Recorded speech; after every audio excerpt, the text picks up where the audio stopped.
নামাজ পড়েছেন তো? যে সমস্ত পাঁচ ওয়াক্ত মুসল্লি, পাঁচ ওয়াক্ত নামাজি, সে যদি জুম্মার নামাজ মিস করে বসে থাকে, আজকে যেমন আমাদের সব SIR মানুষ সব পাগল হয়ে যাচ্ছে, ভিডিও অফিসে সব ভাঙচুর চলছে, আর ডেটও ফেলেছে শুক্রবারে। আমারও ছিল, কি বলে এমনকি কেন তোমার বাবা ছটা ছেলে মেয়ে হলো, কি বলে কাজ নেই, সব ভাইরাল চক্রান্ত চলছে মুসলমানদেরকে পদদলিত লাঞ্ছিত অপমানিত করার জন্য। সব চক্রান্ত, হাজার মানুষ সব জুম্মার নামাজের জন্য পাগল। কে বলছে ভাই আমাকে আগে ছেড়ে দাও, আমাকে ছেড়ে দাও। যারা নামাজ প্রেমিক মানুষ তারা কি করবে?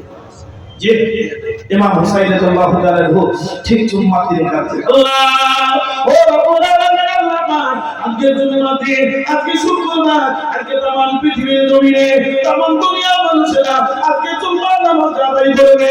ও রব্বুল আলামিন, আল্লাহ तमाम দুনিয়ার জমিনে প্রত্যেকটা মসজিদে মসজিদে আজকে খুতবা হবে, জুম্মার বয়ান হবে, জুম্মার খুতবা হবে।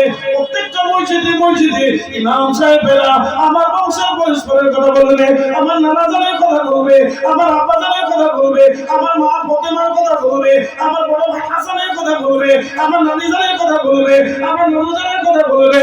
তামাম জমিনে সব মসজিদে মসজিদে মসজিদে খুতবা হবে, ওই আমাদের বংশের পরস্পরের কথা চলবে।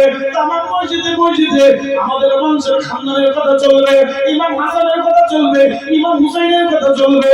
ও রব্বুল আলামিন, আল্লাহ আজকে এই কারবালার ময়দানে আমি হুসাইন এই জুম্মার নামাজের আগে আমি শহীদ হতে চলেছি। ও রব্বুল আলামিন, আল্লাহ तमाम পৃথিবীর জমিনে আমাদের বংশের পরস্পরের কথা চলবে, আর আমি হুসাইন আমিও শহীদ হতে চলেছি। আল্লাহ পাক রব্বুল আলামিন আপনার কাছে জীবনের শেষ তামান্না, শেষ ইচ্ছা হলো 1 2 3 4। আমি প্রথম থেকেই বলেছি ফজর জোহর আসর মাগরিব ইশা, এই বাংলার মুসলমান ঠিক ইমাম হুসাইন ওই কারবালার দাঁড়িয়ে বলেছিল, আল্লাহ পাক আমার জীবনের শেষ তামান্না, আপনার কাছে কিছু চাই না, আমার মরণের আগে, শেষ নিঃশ্বাসের আগে আজকের জুম্মার নামাজে সুযোগ করে দিন। বলে বলা গেল না, সবাই মিলে বলা গেল না, আল্লাহ আজকে জুম্মার নামাজে আপনি সুযোগ করে আল্লাহর কাছে দোয়া চাই।